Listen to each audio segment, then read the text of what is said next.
مضامین سامنے آتے ہیں اس تصور کے ساتھ ایک چیز حضرات کے سامنے لائی جاتی ہے تاکہ تعلیم اور تربیت کا مقام امت مسلمہ کی ہوتا ہے. اس میں نماز اور نماز کی ضروریات، نماز کے فرائض اور آداب، نماز کی سنتیں اور مستحبات، نماز میں پڑھی جانے والی، ادا کی جانے والی چیزیں یہ ہمارے سامنے لائی جاتی ہیں تاکہ ہمیں پتہ ہو کہ ہم نماز میں کیا کر رہے ہیں. اللہ کا شکر ہے کہ 5 مرتبہ اللہ پاک نماز کے وقت پتہ فرماتے ہیں، نماز ہم پڑھ لیتے ہیں، لیکن اس میں حقیقت، اس میں نورانیت، اس میں یکسوئی، خشوع و خضوع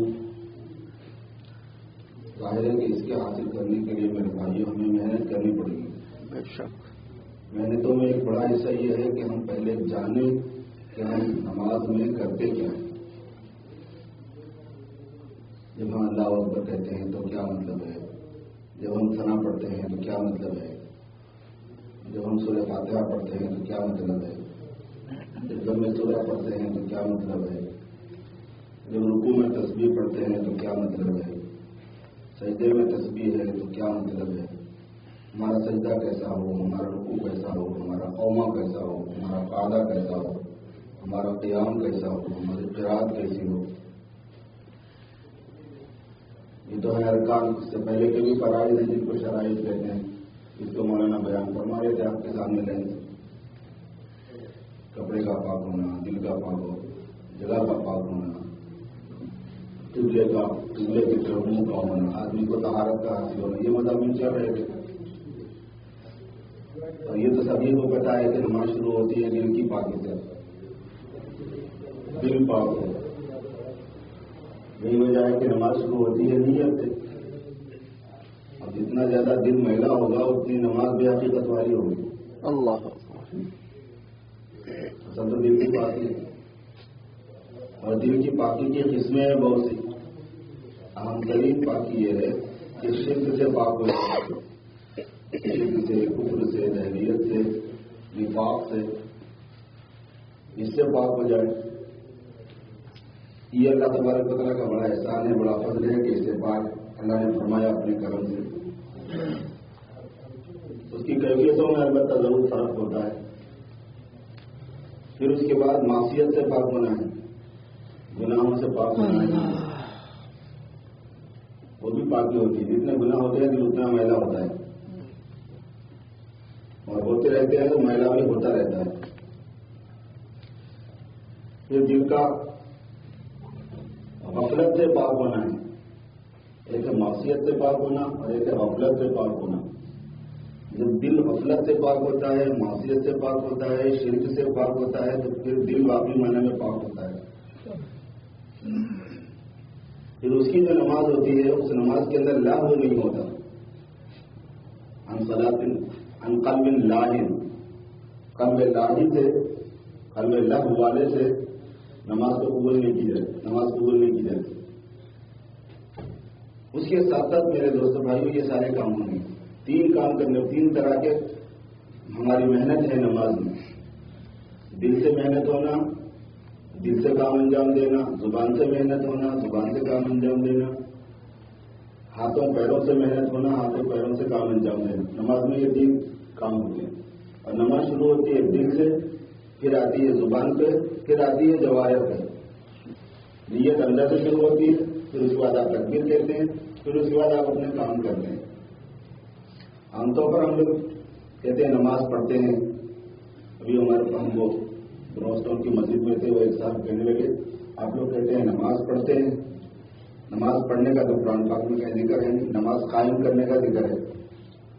پڑھنا الگ ہے، قائم کرنا الگ ہے. قائم کرنا کیا ہے مجھے کسی نے بتایا نہیں، وہ کہہ رہے تھے. اگر میرا موڈ نہیں تھا، میں نے ان سے بات نہیں کی. نماز سارے کے سارے قائم ہی کرتے ہیں. قائم کرنے میں فرق ضرور ہے، لیکن سارے قائم ہی کرتے ہیں. پڑھنا اس لیے بولا جاتا ہے کہ وہ اس کا جزو اعظم ہے. نماز میں نیت کی جاتی ہے، زبان سے پڑھا جاتا ہے اور پوری باڈی سے کیا جاتا ہے. ظاہر ہے کہ ایک آدمی رکوع کر رہا ہے تو پڑھ تو نہیں رہا، وہ تو فزیکلی جھک رہا ہے. ایک آدمی سیدھا کر رہا ہے تو پڑھ تو نہیں رہا، فزیکلی جھک رہا ہے، سیدھا کر رہا ہے. دل سے اور زبان سے اور جوارح سے، تینوں سے ملا کے کام کیا جاتا ہے. بولا جاتا ہے صرف زبان والے لفظ کو پڑھنا بول کے. ہمارے یہاں اردو میں تو پڑھنا ہی بولا جاتا ہے. آپ کی اپنی لینگویج میں کیا ہے نہیں معلوم مجھے. تو یہ ایسے ہی ہے جیسے گردن آزاد کرنا. گردن سے خالی یہ تو نہیں ہوتا کہ گردن آزاد کر دیا، غلام کو آزاد کرنے کے لیے گردن آزاد کرنا بولتے ہیں. غلام کو آزاد کر دیا، گردن آزاد کر دی. یہ تھوڑی ہوتا ہے کہ خالی گردن آزاد کی، پوری باڈی آزاد نہیں کی. ایسا تو نہیں ہوتا. گردن آزاد تو باڈی ایسے بولتے پڑھنے کا لفظ ہے. تسمیۃ الشیء باسم جزئہ بسبب عظمتہ، کسی چیز کا نام رکھ دیا جاتا ہے اس کے جز والا نام اس کے عظیم ہونے کی وجہ سے. ایسا بہت ہوتا ہے. خود قرآن پاک میں اللہ تبارک و تعالیٰ نے نماز کو ایمان کا نام دے دیا. وما کان اللہ لیضیع ایمانکم، ایسا نہ کرو، اللہ تمہارے ایمان کو ضائع نہیں کرے گا. کیونکہ ایمان کا جزو اعظم نماز ہے، بڑا حصہ، اس لیے اللہ نے نماز ایمان کو بول کر نماز مراد دیا. ایسے ہم لوگ پڑھنا بولتے ہیں اور مراد دیتے ہیں پورے قائم کرنے کو. پھر اس میں یہ ہوتا ہے کہ کنٹینیو قائم رکھنا.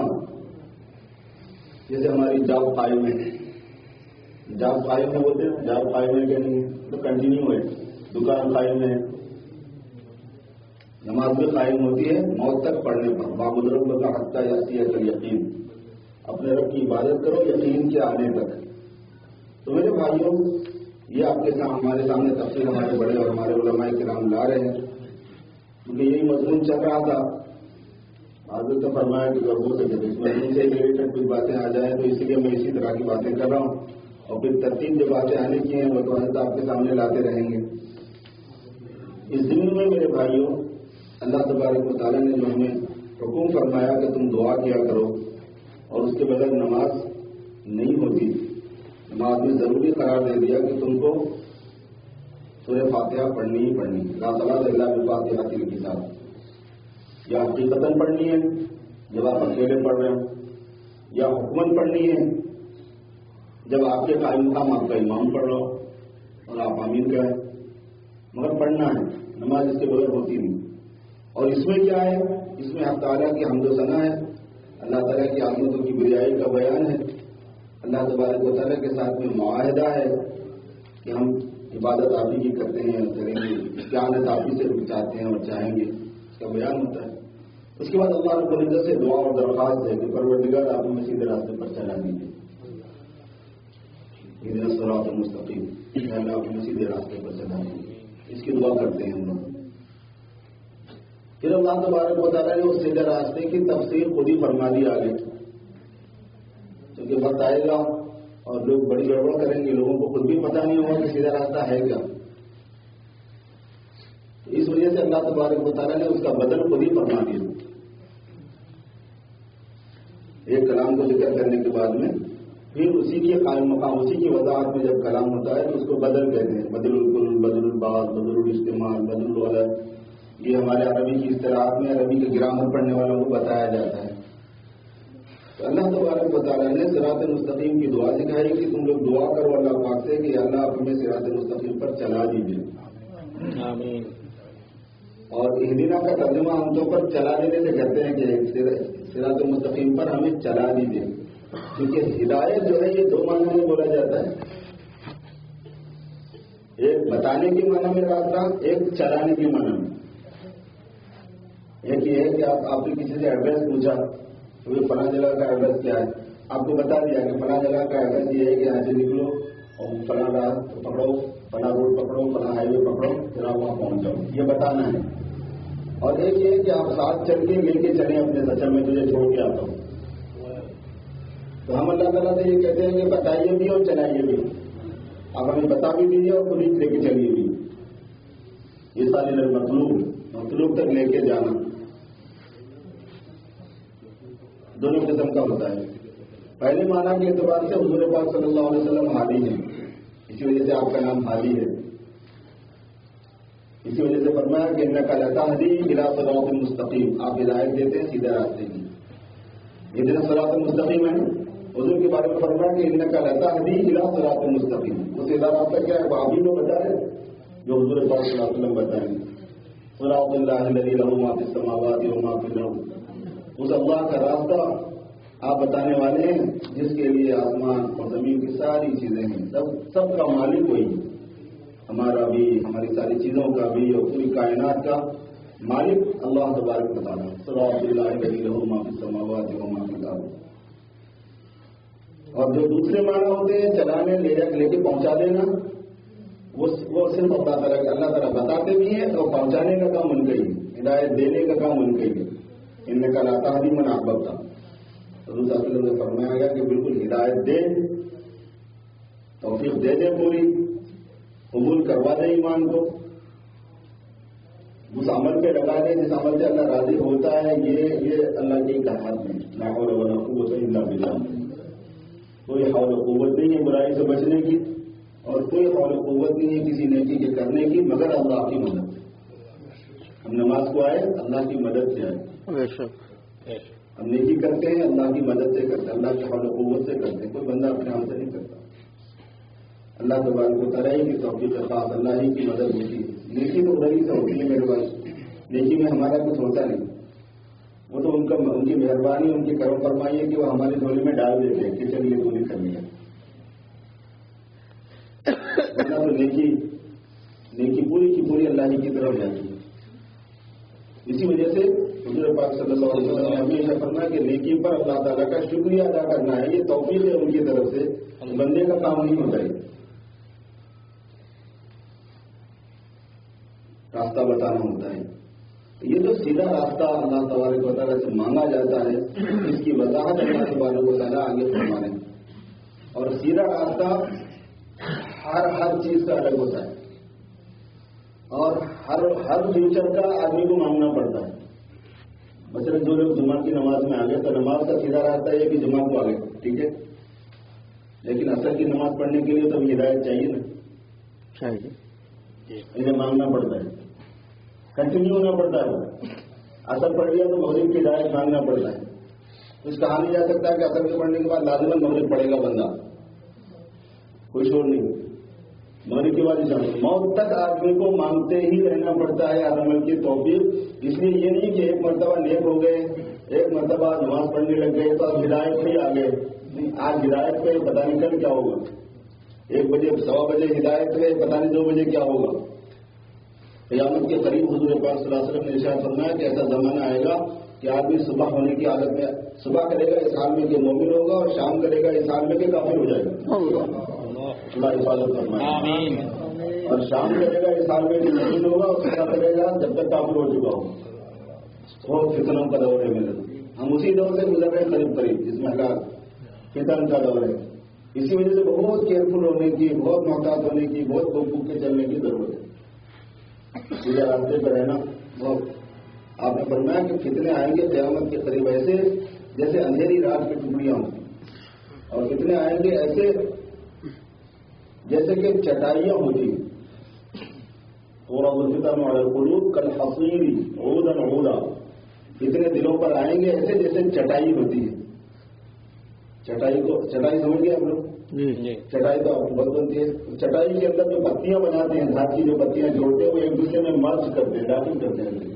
عہدہ نعودہ فرما فتنے ایسے ہوں گے کل حصیر عہدہ نعودہ لکڑیاں ایک دوسرے کی پتیاں ایک دوسرے میں جو داخل ہوتی ہیں ویسے فتنے آئیں گے اور وہ فتنے دلوں میں آئیں گے. تو حلل قلوب فتنے آئیں گے دلوں میں جو دلوں پر پیش کیے جائیں گے. فمن انکرہا نکتت نکتۃ بیضاء ومن اعرفها نکتت نکتۃ سوداء. جو آدمی فتنے سے مانوس ہوگا تو اس کے دل میں سیاہ دھبا آ جائے گا اور جیسے مانوس ہوتا جائے گا نئے نئے فتنے سے اس کی سیاہی دل کی بڑھتی چلی جائے گی. ایک فتنے سے متاثر ہوا پھر دوسرا آ گیا اس سے متاثر ہوا پھر دوسرا آ گیا اس سے متاثر ہوا پھر تیسرا تو دل کی سیاہی بڑھتی چلی جائے گی. اپنے کو مسلمان کہہ رہا ہے لیکن ہر فتنے سے اپنا تعلق جوڑ رہا ہے. ہر آنے والے فتنے سے تو اندر کالا پن بڑھتا جا رہا ہے ظلمت بڑھتی جائے گی. عمر انکر رہا اور جو آدمی اس کو منکر سمجھے گا اس سے اپنے کو بچائے گا نکتت نکتۃ بیضاء تو پھر سفیدی اس کے دل کے اندر آ جائے گی روشنی اس کے دل کے اندر آ جائے گی. دوسرے فتنے سے بچا اور روشنی بڑھ گئی تیسرے فتنے سے بچا اور روشنی بڑھ گئی. حتیٰ تکون القلوب کالقلبین. حدیث شریف میں آتا ہے کہ قیامت کے قریب پورے دل دو دلوں میں بڑھ جائیں گے. سب دل دو قسم کے ہو جائیں گے اور دو دل ہو جائیں گے کالقلبین دو دل کی طرح ہو جائیں گے. اما سواد خالصا و اما بیاض خالصا یا بالکل روشن دل ہوگا یا بالکل سیاہ ہوگا. جیسے جیسے قیامت قریب آئے گی ایسے مذہبی رجحان دو طرح کا چلے گا یا پکا مذہبی رجحان یا پکا بے دینی کا رجحان. جو بے دینی پہ چلے گا تو چلتا ہی چلا جائے گا چلتا ہی چلا جائے گا آتا کہ اب اس کو دین ایمان کی کوئی فکر بھی نہیں رہے گی. بہت زیادہ بے دینی بہت زیادہ بے حیائی بہت زیادہ بدتمیزی بہت زیادہ ایمان سوزی دور سے دین سے دوری. اور جو دین کی طرف متوجہ ہوگا تو چونکہ اس کو فتنوں سے مقابلہ رہے گا تو ہر وقت دین میں ترقی رہے گی اس کی تو وہ بہت زیادہ دیندار ہوتا چلا جائے گا. قیامت کے قریب دو سمندر بالکل ایسے جائیں گے مرض البحرین یلتقیان بینہما برزخ لا یبغیان. دونوں طرح کے سمندر چلیں گے. اسی وجہ سے کیا ہے جتنا زیادہ بے دینی بڑھ رہی ہے آپ دیکھیں گے کہ لوگوں میں مذہبی رجحان بھی بڑھ رہا ہے. جتنا زیادہ بے حیائی بڑھ رہی ہے لوگوں میں حیا بھی آ رہی ہے. جتنے اللہ سے دوری بڑھ رہی ہے اتنے اللہ سے نزدیکی والے لوگ بھی آ رہے ہیں. جتنے اللہ تعالیٰ کے دین کے تقاضوں کو پورا نہیں کرنے والا رجحان بڑھ رہا ہے دین کے تقاضوں کو پورا کرنے والا رجحان بھی بڑھ رہا ہے. یہ دونوں چلیں گے. جیسے جیسے قیامت قریب آئے گی ویسے ویسے الگ ہو جائیں گے لوگ اور مکس رہنا مشکل ہو جائے گا. یا مذہبی پکا ہوگا یا بے مذہبی پکا ہوگا کیونکہ ایک ہی چیز نہیں ہے کنٹینیو بڑھ رہا ہے یہ چیز یا سیاہی بڑھتی جائے گی یا نور بڑھتا جائے گا. اما سواد الخالص اما بیاض الخالص. اس لیے میرے بھائیوں اللہ پاک سے صراط مستقیم مانگنا پڑتا ہے. اور یہ جیسے نمازوں میں مانگ لیا روزوں میں مانگ لیا عبادات کی لائن میں صراط مستقیم الگ معاملات کی لائن صراط مستقیم چاہیے معاشرت کی لائن کا صراط مستقیم چاہیے اخلاق کی لائن کا صراط. بد آدمی نماز کا بڑا پابند ہے گھر والوں کے ساتھ بڑا بدتمیز ہے. یہاں تو ہدایت ہے اس کو کہ نماز پڑھتا ہے پابندی سے وہاں لوگوں کے ساتھ گھر والوں کے ساتھ اخلاق سے پیش نہیں ہے. بیوی بچوں کے حقوق ادا نہیں کرتا وہاں گالی گلوچ ہے وہاں ہاتھا پائی ہے وہاں مار توڑ ہے وہاں حقوق کی عدم ادائیگی ادا نہیں کرنا ہے آپ کو. ماں باپ کے ساتھ ایک آدمی کا صحیح رویہ نہیں ہوتا اولاد کے ساتھ ایک آدمی کا صحیح رویہ نہیں ہوتا. بعض آدمی ماں باپ کے ساتھ میں بھی اچھا ہے نماز کا بھی پابند ہے بزنس میں گڑبڑ ہے وہاں حلال حرام کی تمیز نہیں جائز ناجائز کی تمیز نہیں. بعض آدمی بزنس کا بھی اچھا ہے ماں باپ کا بھی اچھا ہے نماز کا بھی اچھا ہے کھانے پینے کا اچھا نہیں ہے. جو آیا کھائیے وہ سب صحیح ہے اللہ تعالیٰ کا مال ہے اللہ کی غذا ہے. جو جانور حلال ہے وہ حلال ہے وہ کبھی حرام ہو ہی نہیں سکتا. جو جانور حرام ہے وہ حرام ہے وہ کبھی حلال ہو نہیں سکتا. اب مرغی حلال ہے بکری حلال ہے بولے اس کو کبھی کوئی حرام کر ہی نہیں سکتا آپ کچھ بھی کریں وہ یہ تو حلال ہے اب یہ تو حرام ہی ہوگا کھانا کا کھانا تو حرام ہی ہوگا کیونکہ جو اسلامی طریقے پر دعا نہیں ہوا وہ حلال جانور کیا ہوتا ہے میدا ہوتا ہے اور میدا کے حرام ہونے کا بیان خنزیر سے بھی پہلے حرمت علیکم المیتۃ والدم ولحم الخنزیر. تو میتا حرام جانور کو تھوڑی کہتے ہیں، میتا اس حلال جانور کو کہتے ہیں جس کی جان اسلامی طریقے پر نہیں لی. ہدایت ایک لائن کی مل گئی، نماز کی مل گئی، روزے کی مل گئی، ماں باپ کی خدمت کی مل گئی، جاب بھی صحیح کر رہا ہے، کھانا صحیح نہیں. بے شمار قسموں کی ہدایت ہوتی ہے. اہدنا الصراط المستقیم کی ہر مسلمان کو ہر وقت ضرورت پڑتی ہے، اس لیے ہر نماز میں ہے اور موت تک ہے اور ہر ایک کے لیے. اب اندازہ لگائیں کہ حضرت ابوبکر صدیق رضی اللہ تعالیٰ عنہ سورہ فاتحہ پڑھتے تھے نہیں پڑھتے تھے نماز؟ وہ بھی دعا کرتے تھے، ان کو بھی ضرورت تھی، کیونکہ ہر آنے والا مومنٹ، ہر آنے والا سیکنڈ اس میں اللہ پاک کے راستے پہ رہنا ہے، ہر لائن میں رہنا ہے. اندازہ کیجیے کتنے ہم محتاج ہیں. عمر فاروق وہ خلفائے راشدین وہ کرتے تھے، عشرہ مبشرہ وہ کرتے تھے، ازواج مطہرات وہ کرتے تھے، انصار مہاجرین وہ کرتے تھے، سارے بدریین وہ کرتے تھے، سب صحابہ، سب اولیاء، سب اقطاب، سب ابدار، سب اغوار، سب اصحاب خدمات، سب بزرگان دین، سب اولیاء، سب اہدنا الصراط المستقیم، اہدنا الصراط المستقیم. کیونکہ موت تک اللہ تبارک و تعالیٰ کا جو راستہ زندگی گزارنے کا ہر شعبے میں ہے، ہر لائن میں ہے، اس میں اللہ تبارک و تعالیٰ سے ہدایت مانگنا ہوتا ہے. صراط المستقیم. اب اللہ تبارک و تعالیٰ نے خود ہی بتا دیا کہ یہ راستہ تم کو ملتا کہاں سے، ملے گا کہاں سے. یہ مضمون سرکار مولانا کا یہ شروع ہونے والا تھا ایک جمعہ سے. وہ میں اس پہ زیادہ جان نہیں رہا ہوں کہ حضرت خود ہی اس پہ روشنی ڈالنے والے ہیں، میں ادھر ادھر گول گھوم رہا ہوں. ایک بات کا اظہار کرتے چھوٹا تھا، وہ یہ کہ جیسے جیسے لوگوں میں زیادہ علم آتا ہے نا، زیادہ تعلیم آتی ہے، تو ان کا سوچنے کا انداز بھی بدل جاتا ہے. اللہ تبارک و تعالیٰ کی ہر اللہ کا کلام معجزہ ہے. قرآن پاک کیا ہے؟ معجزہ ہے. اور اللہ کا کلام ہے تو صفت ہے، القرآن کلام اللہ تعالیٰ غیر مخلوق ہے. اور قرآن پاک اللہ تبارک و تعالیٰ نے ایسا عظیم بنایا ہے، ایسا جامع ہے کہ وہ اس میں سے بے شمار مضامین نکلتے رہیں گے، لوگوں کی ضرورتیں پوری ہوتی رہیں گی جب جب لوگوں کو مسئلہ پیش آئے. بہت لوگوں کو آنے والے زمانے میں یہ شبہ ہونے والا تھا کہ جو صراط مستقیم ہوتا ہے وہ انڈیپینڈنٹ لیا جا سکتا ہے، ہم خود ہی لے لیں گے، ہم کو ضرورت نہیں پڑے گی کسی اسپیشلسٹ کی صراط مستقیم لینے کے لیے. تو کل کے دن ساری دنیا کو، سارے مسلمانوں کو معلوم ہے کہ جو اللہ پاک نے کلام اتارا اس کا نام قرآن ہے، اور جو اللہ کے رسول صلی اللہ علیہ وسلم نے اس کی شرح میں فرمایا اس کا نام حدیث ہے، چاہے کیا ہو چاہے فرمایا ہو. یہ دونوں مل کر جو صراط مستقیم ہے وہ بنتا ہے.